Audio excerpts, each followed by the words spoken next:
Mas vamos entrar aqui na nossa aula de hoje. Igreja Batista Reformada, o que é uma Igreja Batista Reformada? Eu vou tentar fazer essa aula um pouco mais resumida, que eu quero passar um tempo do final explicando algumas coisas para os irmãos e algumas perguntas que os irmãos me levantaram. Hoje a gente vai fazer a segunda...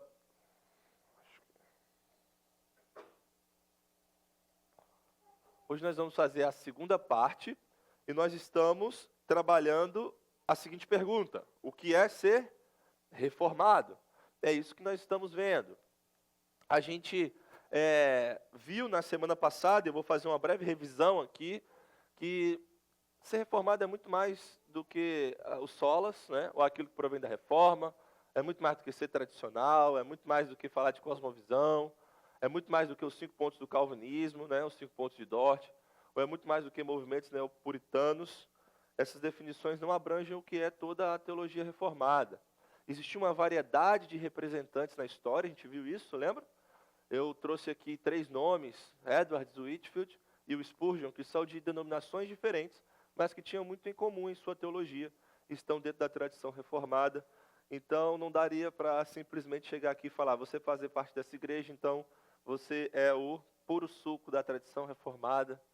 Não é assim que funciona. Existiram bastante de variedade de representantes ao longo da história. A gente também viu um pouquinho das raízes do calvinismo. Eu contei lá a história da reforma protestante mais uma vez. Expliquei alguns dos abusos e dos desvios doutrinários que aconteceu ali naquele período da reforma. E eu queria mostrar para os irmãos isso aqui, que os solas da reforma foram uma reação a desvios e abusos doutrinários da Igreja Católica, dos bispos católicos romanos ali da época, e que ficaram marcados, né, como aquilo que a gente tem hoje, como somente a Escritura, somente a fé, somente a graça, somente Cristo e somente glórias a Deus, ou glórias somente a Deus. Essas foram as marcas principais, né, os gritos de guerra, lemas da reforma protestante. Mas eu também argumentei que os solas não são, né, distintivos da tradição reformada, mas são algo de todo protestante. Então, toda igreja protestante hoje, ela tem que afirmar os solas. Ela afirma o sola, ou então ela não é uma igreja protestante.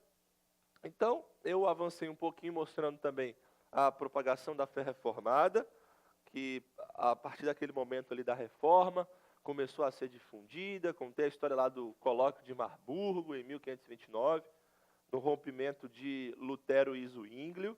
Até então, o movimento protestante só tinha uma frente. A partir daí as coisas começam a serem divididas e se espalhar. E a tradição que foi gerada a partir desse teólogo aí chamado Ulrico Zwinglio ficou conhecida posteriormente como fé reformada, tradição reformada ou teologia reformada. Falei sobre os ramos, né, e os que aconteceu lá na Suíça, Alemanha, Hungria, Polônia, França, Inglaterra e aqui na América também. Contei um pouquinho da história da fé reformada no Brasil, vocês lembram disso? Sim ou não? Mais ou menos? Lembra? Falei da missão Huguenote, essa que o Renato mencionou, né, que fez a Confissão de Guanabara, por exemplo. Falei sobre a colônia holandesa do século XVII, mas esses dois não tiveram frutos, lembra? Não tiveram frutos, então não teve igrejas que perduraram, que foram plantadas aqui. Foi somente no século XIX, com os congregacionais e os presbiterianos, que nós plantamos igrejas, tivemos igrejas plantadas no Brasil e a fé reformada, então, começou a florescer. Mas eu também disse que o que tivemos aqui foi um calvinismo misturado. Ele chegou pelos congregacionais, né, um fervor evangelístico muito grande, mas uma teologia não tão boa, não tão robusta. Por parte dos presbiterianos, uma teologia robusta, mas uma prática deficiente, porque eles estavam sendo muito influenciados por aquilo que estava acontecendo lá nos Estados Unidos, do reavivalismo, né, dos avivamentos, e que nem sempre geraram frutos bons a longo prazo.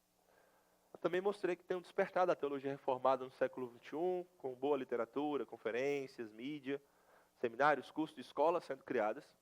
Então as pessoas começaram a aprender e a teologia reformada começou a ser difundida, e talvez você tenha sido pescado nessa rede aí. Mas eu disse também que a fé reformada no Brasil, a gente observa alguns desafios. Lembra que eu falei isso?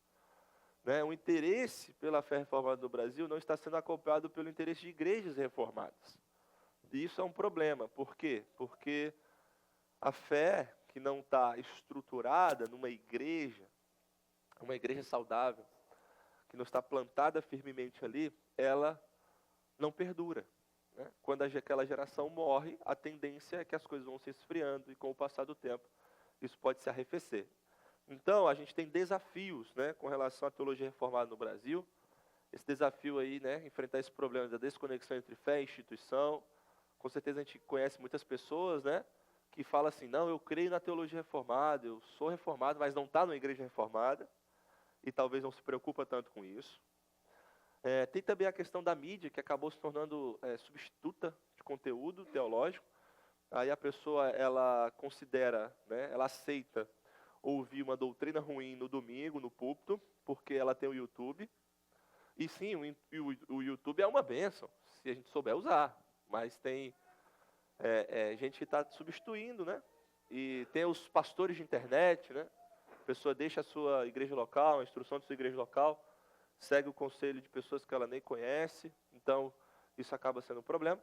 E eu falei também na não representação saudável de igrejas reformadas, né? Dos crentes reformados, que muitas vezes são orgulhosos, que muitas vezes também não representam na sua prática aquilo que deveriam representar. Falei de discussões que têm havido na internet, discussões tolas que têm acontecido, têm afastado muitas pessoas. Pessoas têm feito um espantalho do que é a fé reformada, do que é o calvinismo, e aí muitas pessoas não creem no espantalho, né? E está certo não crer no espantalho, mas acaba criando uma resistência, uma barreira para aquilo que realmente é a tradição reformada.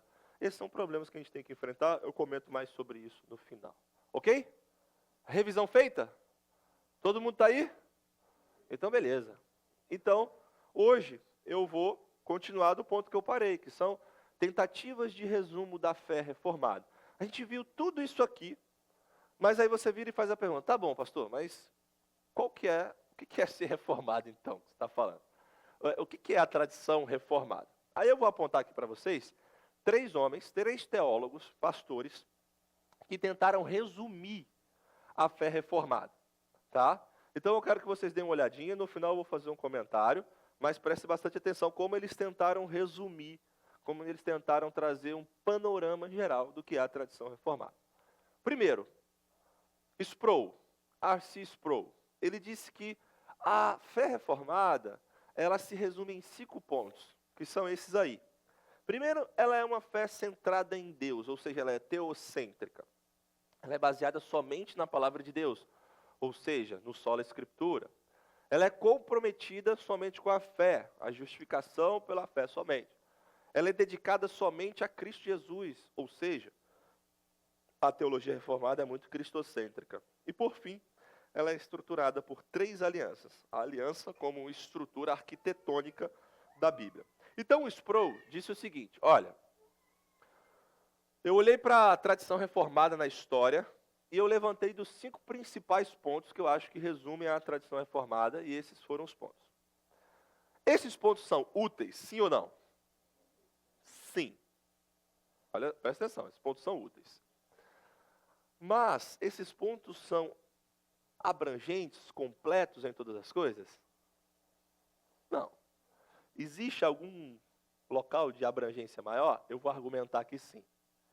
Então, o que eu quero que vocês vejam é que sim, isso que o Sproul levantou é muito útil. É muito útil. E nós podemos ver que a tradição reformada fala de várias coisas que estão ali. Mas ainda assim, a gente precisa de uma coisa mais abrangente ainda. Tá? Mas vamos lá, outra tentativa de resumo da fé. Joel Bick. Joel Bick disse que a soberania de Deus é o centro da tradição reformada.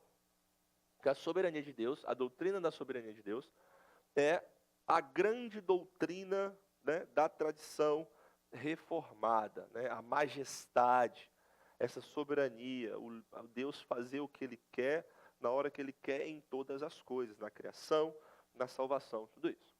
Joel Bick também disse que ser reformado é ser teocêntrico, parece lá com o que o Sproul falou. Ele falou que ser reformado significa enfatizar o abrangente, soberano e amoroso senhorio de Deus sobre todas as coisas, cada área da criação, todos os esforços das criaturas e cada aspecto da vida do crente. É isso que o Joel Bick diz. E ele fala que a doutrina do corandel, ou seja, o crente viver sempre diante da face de Deus, é como a vida piedosa de um reformado tem que ser. E por fim, ele diz que a marca distintiva de uma igreja reformada é a centralidade é em Deus, é uma igreja ser teocêntrica. Novamente, muito útil tudo que o Joel Bick falou. Muito útil. Mas tem tudo que a tradição reformada está ali? Pode ter mais coisas, né? Por exemplo, ele não falou de pregação ali. Ele não falou de missões, falou? Falou de evangelização, como o reformado pensa isso. Estão entendendo? Então, isso é muito útil. E sim, isso é um bom exemplo do centro da tradição reformada. Mas a gente pode ir além. E por último, eu trouxe um teólogo brasileiro, pastor presbiteriano, Valdeci Santos, que ele disse assim, tentando resumir a fé reformada. A fé reformada fala da majestade de Deus, ou seja, ela é teocêntrica. Ela fala da autoridade das Escrituras, da condição espiritual do ser humano, ou seja, depravação total, da suficiência da obra de Cristo, ou seja, ela é cristocêntrica, que fala do tríplice ofício de Cristo como profeta, sacerdote e rei. Ela diz sobre a soberania de Deus na salvação, e ela também diz sobre a centralidade da pregação nas missões, ou seja, a primazia da pregação. As pessoas precisam ouvir o evangelho para serem salvas. É isso que o Valdeci Santos trata, né, numa tentativa de resumo da fé reformada. Novamente, é útil? Sim. Mas tem mais coisas, né? É mais abrangente. Mas a gente pode dizer que esses são aspectos centrais, valiosos, didáticos, para que a gente entenda o que seria uma tentativa de resumo da fé reformada. Mas eu quero que a gente vá um pouco mais além e veja se existe algo mais abrangente e completo que a gente pode usar. Estão entendendo isso? Sim? Sim? Então, ok. Vamos lá. Então, esse ponto aqui, ampliando horizontes. Né? Ampliando horizontes. Ser reformado, irmãos, é muito mais do que Calvino. Né? Calvino, ele é um grande luzeiro. Foi um grande homem, um grande teólogo e muito importante para a tradição reformada. Só que Calvino é um referencial restrito, né? Outros homens influenciaram até mais em certas partes da Europa, até mais do que Calvino. Foi o próprio Bullinger, o Martin Butzer, o Peter Vermigli. Outros homens que foram influentes tão quanto Calvino em outros lugares da Europa também. Então a gente não pode dizer que a fé reformada é Calvino. É porque o calvinista, né, remonta a João Calvino, mas isso não quer dizer que ser reformado é ser igual a João Calvino ou aquilo que só João Calvino escreveu. A tradição é muito maior. Reformado também, né, é mais do que predestinação. É mais do que predestinação. Aí, às vezes, as pessoas acham assim, você é reformada, Natália? Você é reformada? Então é predestinação. Predestinação, Deus predestina mesmo e tal. E assim, tem predestinação na doutrina reformada? Tem, como tem predestinação na Escritura, né? Por isso que tem predestinação na doutrina reformada. Mas essa doutrina que resume tudo, não. Né? Tem muito mais coisa. A fé reformada, na história, ela é muito mais representativa do que simplesmente a afirmação de um dogma central. A fé reformada, ela não tem esse dogma central. Ela é uma tradição baseada na Escritura, nas doutrinas da Escritura, na teologia bíblica. E ela vem sendo amadurecida, né, no decorrer do tempo. Então, ser reformado é muito mais do que isso.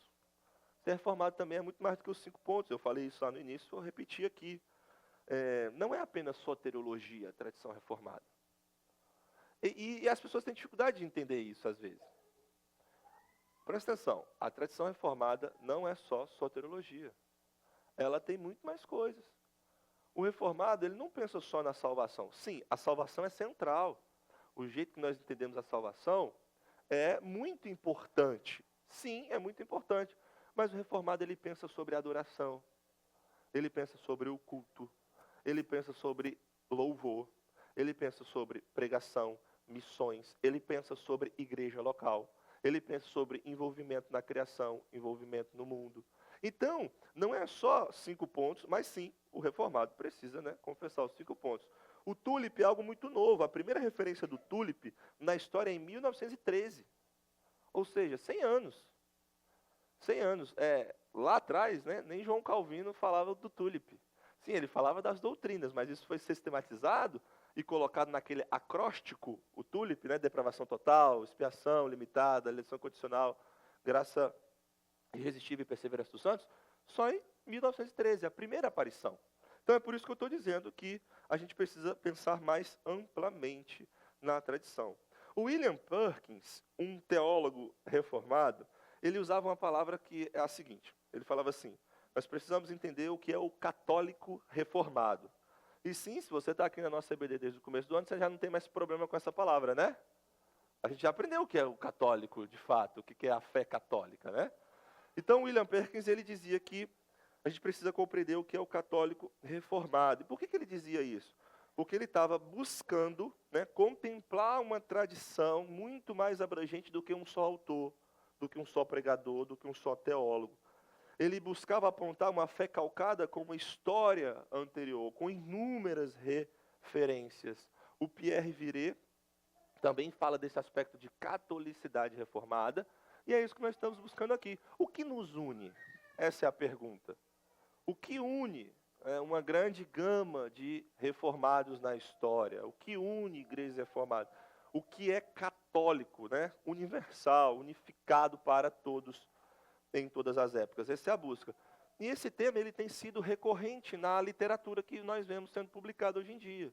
Tem vários livros sendo publicados sobre catolicidade reformada, buscando ver exatamente isso, o que nos une, o que une a tradição reformada. Recentemente, a Fiel até fez uma conferência sobre catolicidade reformada. A gente tem visto várias palestras, pessoas falando disso, artigos sendo publicados, livros, nesse assunto. Por quê? Porque é um tema importante. Nós precisamos entender a abrangência da tradição reformada e ver aquilo que une os reformados e ter um padrão, né, mais objetivo de identificar aquilo que é e aquilo que não é. Então, o que é ser reformado, né? O que é ser reformado diante de tudo isso que está falando aí, pastor Jonatas? E a minha resposta bem curta e simples, e que vai ser desenvolvida ao longo dessas 14 aulas que nós temos pela frente, é essa aí. Ser reformado é fazer parte de uma ampla tradição representada por suas confissões. Olha só, irmãos, quando uma confissão era escrita, e a gente viu aqui alguns comentários, não era um negocinho de um domingo só, senta na cadeira, digita no Google, vamos ver aqui, vamos escrever. O Sínodo de Dort, que é o que o Fábio leu para a gente, demorou mais de um ano para ser escrito. Mais de 50 teólogos envolvidos, de vários lugares, que chegaram, que sentaram, que estudaram as Escrituras, que discutiram e que escreveram aquilo. Então eles buscaram ser o mais abrangentes possíveis naquele tema. A Confissão de Fé de Westminster, a Confissão Batista de 1689, anos e anos para serem escritas. Demorou, eles estudaram com zelo, com cuidado, aquilo ali que está na Palavra de Deus, e escreveram isso. Então, a minha argumentação aqui na nossa EBD, eu estou começando, a gente começou na verdade semana passada, eu estou especificando mais hoje, e que vai durar pelos próximos 14 domingos, vai ser essa aí, que ser reformado é fazer parte de uma ampla tradição representada por suas confissões. A confissão de fé da nossa igreja fala sobre culto? Sim ou não? Fala sobre adoração? Fala sobre batismo? Fala sobre ceia? Fala sobre predestinação? Fala sobre tudo isso. Então ela é um documento amplo, abrangente. Então essa vai ser a minha argumentação, de mostrar para vocês e de entender que ser reformado é estar numa ampla tradição representada por suas confissões. É nesse caminho que nós queremos andar, é dessa forma que a gente quer seguir. Estamos seguindo um embasamento histórico para trabalhar com quem é reformado ou não. Por quê? Porque padrões subjetivos não nos ajudam nessa discussão. Precisamos de padrões objetivos. E as confissões nos ajudarão nisso. O tópico de importância das confissões eu vou trabalhar um pouco mais na semana que vem, mas hoje eu já estou mostrando aqui para vocês alguns pontos. Então, olha só, olha a pergunta, presta atenção. É possível, né, acreditar e confessar a predestinação e ainda assim não ser reformado, segundo o que eu falei? Sim ou não? Sim. Às vezes a pessoa pode falar, não, eu acredito na predestinação. Mas aí ela não acredita em nada depois. Exatamente, Paulo. Exatamente. Então eu estou querendo mostrar para vocês que vocês precisam de referenciais melhores. Por exemplo, outro exemplo. É possível falar de Abraham Kuyper, de cosmovisão, de John Piper e mesmo assim não ser reformado? Sim. A pessoa pode ler, ela pode falar de cosmovisão, que é uma mas tal, ela não entendeu as outras implicações. Então a gente precisa o quê? De padrões melhores, né? É isso que eu quero levar vocês e mostrar a vocês. É por isso que eu trouxe a frase, na semana passada eu mostrei rapidamente, né? Mas hoje eu vou trabalhar um pouquinho melhor. Ser reformado, né, é seguir uma tradição mais do que seguir uma pessoa. A fé reformada ela é uma tradição grande, com muitos teólogos, muitos homens de Deus, mulheres de Deus, que contribuíram para o crescimento, o florescimento da igreja. E é isso que a gente quer, é dessa forma que a gente vai ampliar os nossos horizontes. Ok? Ok ou não ok? Então, beleza. Breve panorama das confissões reformadas aqui. Breve panorama. Eu quero te mostrar como a história, né, foi muito produtiva no sentido de confissões. Elas formam um rico tesouro que nós podemos aprender. Aqui eu só vou falar das principais, tá? Por exemplo, eu não vou falar da Confissão de Guanabara aqui. Por quê? Porque foi uma confissão de influência pequena, mesmo que foi importante para o povo, foi uma influência pequena, não teve frutos aqui no Brasil. No Brasil, nem tantas igrejas apoiaram assim, mas ela tem o seu valor, o seu legado histórico. Mas aqui eu vou falar só das principais, as mais importantes, só para você ter uma ideia, e eu vou falar de nomes também para você ir aprendendo isso, ok? Primeira delas, a Confissão Belga. A Confissão Belga, ela foi escrita em 1561. O seu principal autor foi esse rapaz aí que está aí, Guido de Bresse, e ela foi uma confissão, né, assinada e assumida lá nos Países Baixos, o que hoje seria Holanda e Bélgica. Ela é uma confissão reformada histórica essencial, tem um riquíssimo tesouro teológico, e ela foi afirmada e confessada por vários reformados na história. Seguindo, Catecismo de Heidelberg. Quem já ouviu falar desse? Já viram? Que bom. 1563. Os seus dois principais organizadores foram esses aí, Zacarias Ursinius e Gaspar Olevianus. Ela foi escrita lá na Alemanha, na cidade de Heidelberg. E ele era um catecismo para instrução dos jovens e para orientação de pastores e educadores. E sabe qual é um grande distintivo do catecismo de Heidelberg?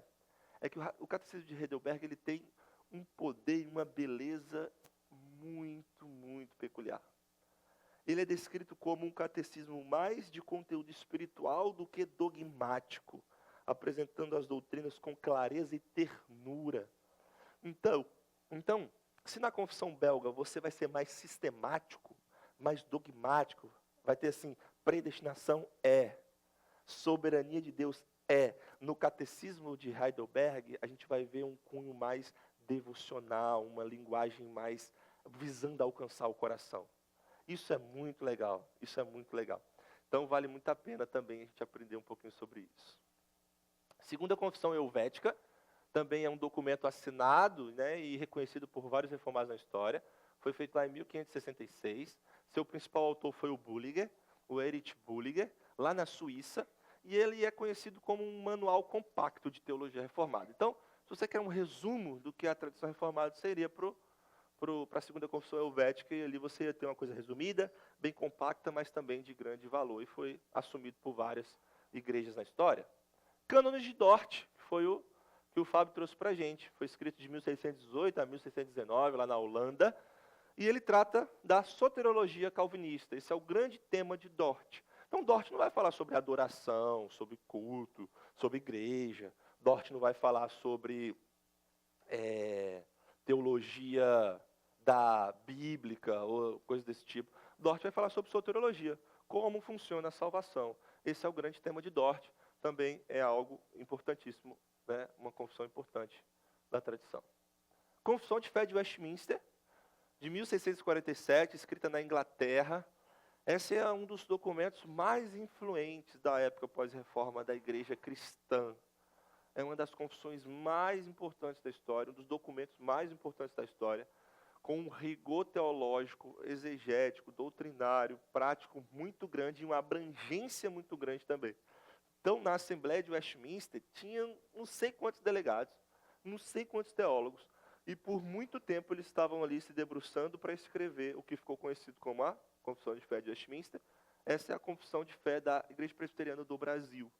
Então, os presbiterianos, eles afirmam a confissão de fé de Westminster. Ou pelo menos a maioria deles, tá? A maioria deles. Tem uns que não afirmam, mas a maioria deles afirma isso. Os bons afirmam isso. Tem o breve catecismo de Westminster, que foi gerado também por essa Assembleia, 1648, com 107 perguntas e respostas. E o Catecismo Maior de Westminster, de 1648 também, com 196 perguntas e respostas. Ele expande um pouco mais o que é o breve catecismo, dá respostas mais longas e aborda temas mais abrangentes. Então, fruto de Westminster, essas três confissões, catecismos aí. Olha a gente aí na história, graças a Deus.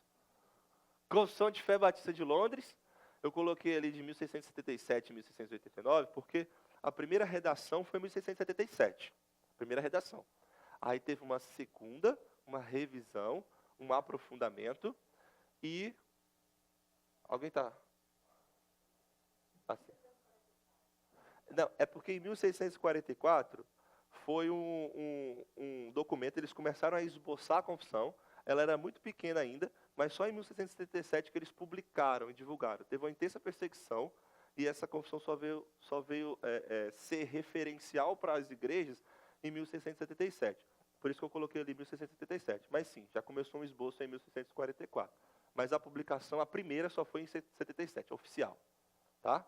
E 89 foi a segunda publicação. Eles revisaram a confissão, aumentaram, e ela ficou sendo o padrão doutrinário de muitas igrejas. É por isso que nós falamos aqui na nossa igreja que a confissão é Confissão de Fé Batista de Londres, de 1689. Entendeu? Porque essa foi a publicação final, já revisada, amplificada, e que ficou conhecida por várias igrejas. Por que demorou esse tanto de tempo? Perseguição. Perseguição. A gente viu isso na aula sobre a história dos batistas. Eles só conseguiram publicar nesse tempo. Teve muitas pessoas envolvidas, mas os principais foram William Collins e o Nehemiah Cox. E, por fim, a Declaração de Savoy. Coloquei ela aqui também porque é a Declaração dos Congregacionais. Foi lá de 1658, escrita por John Owen e Thomas Goodwin. John Owen, um puritano muito famoso, apontado por muitos como o principal puritano. Tá? O principal puritano da sua época. E que ele escreveu a confissão dos congregacionais, que é a Declaração de Savoy, que também é uma confissão reformada. Por que eu estou trazendo tudo isso aqui para os irmãos? Para que os irmãos compreendam melhor o panorama do que é a tradição reformada e que vejam que essas confissões durante a história ligaram, uniram cristãos de diferentes lugares e de diferentes épocas.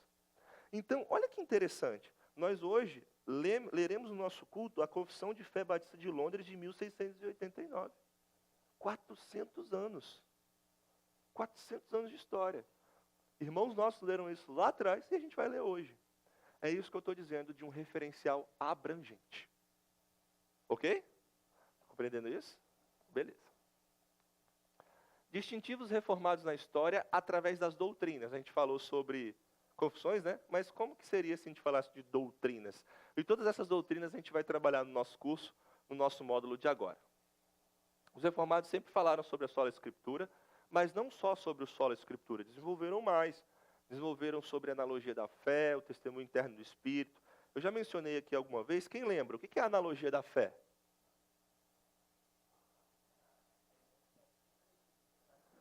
Isso, exatamente. A ideia é uma regra hermenêutica de que a Bíblia é interpretada pela própria Bíblia. Então, se eu preciso saber sobre eleição, eu vou ir para os textos bíblicos que falem disso.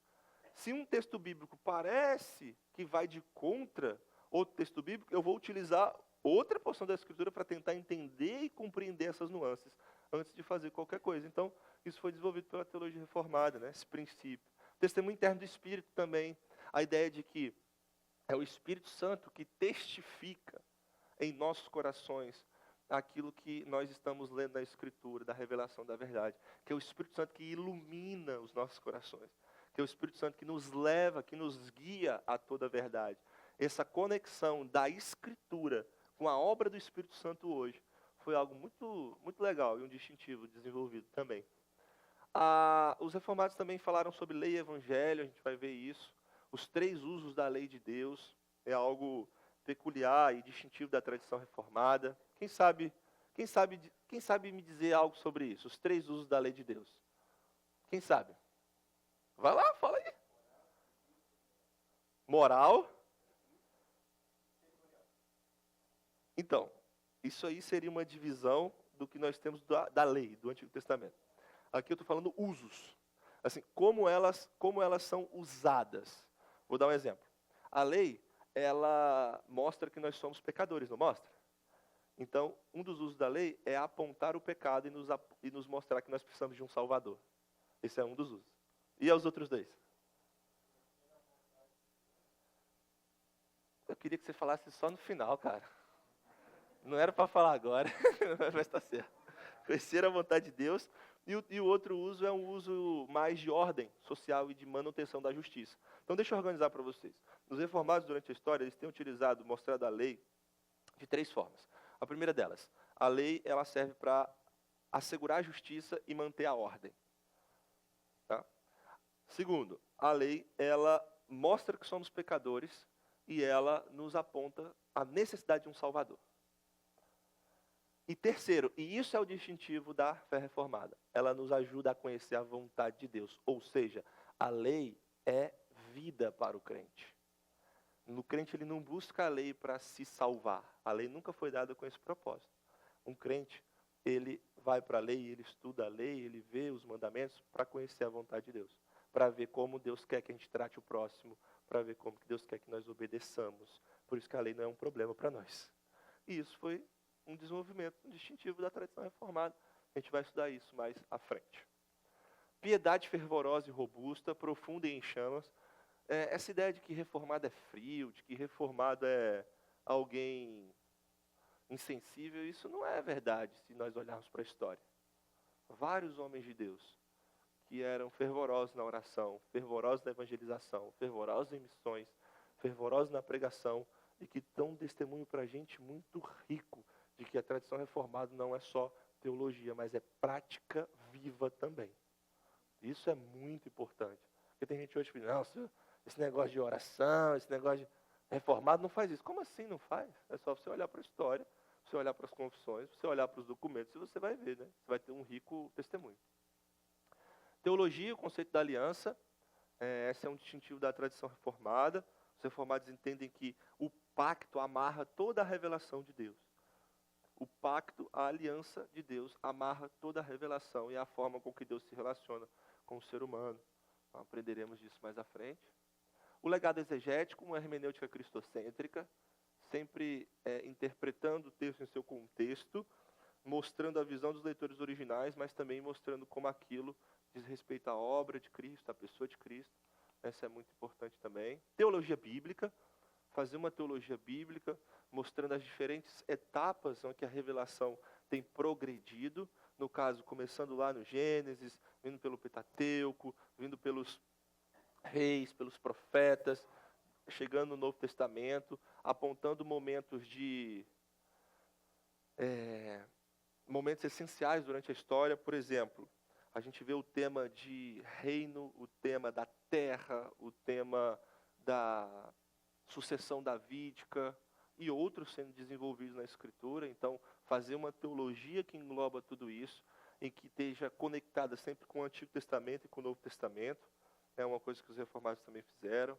Pregação cristocêntrica, pregação expositiva cristocêntrica, tem muito a ver com a hermenêutica. Soteriologia calvinista, que é o que a gente falou aqui, eu falei lá dos cânones de Dort, a gente vai estudar mais aprofundadamente também.